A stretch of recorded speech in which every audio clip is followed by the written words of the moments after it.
Здравейте, приятели, и честита нова година! Благодаря ви за прекрасните снимки, които ми изпращате във Facebook и Instagram. Започвам новата година с това видео, в което ще ви представя този маникюр в пастелни цветове, който се прави изключително лесно.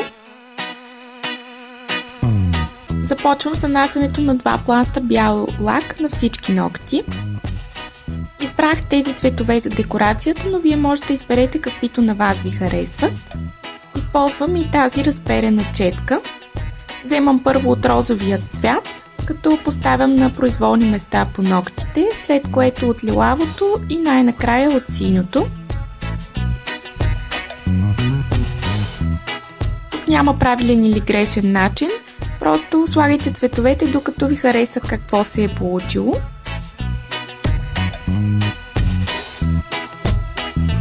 След това преминавам и към другата част на декорацията. Ако имате такова тиксо или пък такива лепенки, може да ги използвате, но да си призная честно, аз нямам търпение да изчакам белият лак да изсъхне напълно, за да ги залепя.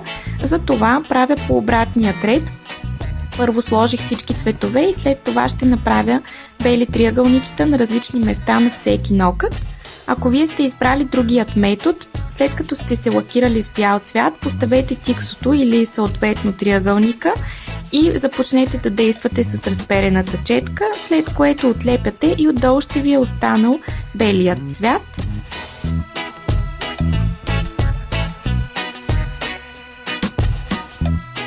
Използвам сребърен брокат, с който очертавам триъгълниците и в 3 от тях поставям по една сребърна точка.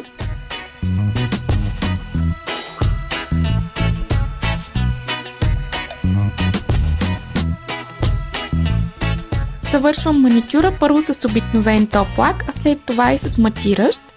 Ето така изглежда с обикновения. Ако искате, може да приключите до тук.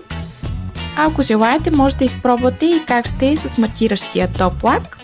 Ето така изглежда. Смятам, че се получи нежно и всъщност се прави изключително лесно. Надявам се този маникюр да ви е харесал. Не забравяйте да ми оставите коментар по-долу и да се абонирате за канала ми. Благодаря ви, че гледахте това видео и до скоро!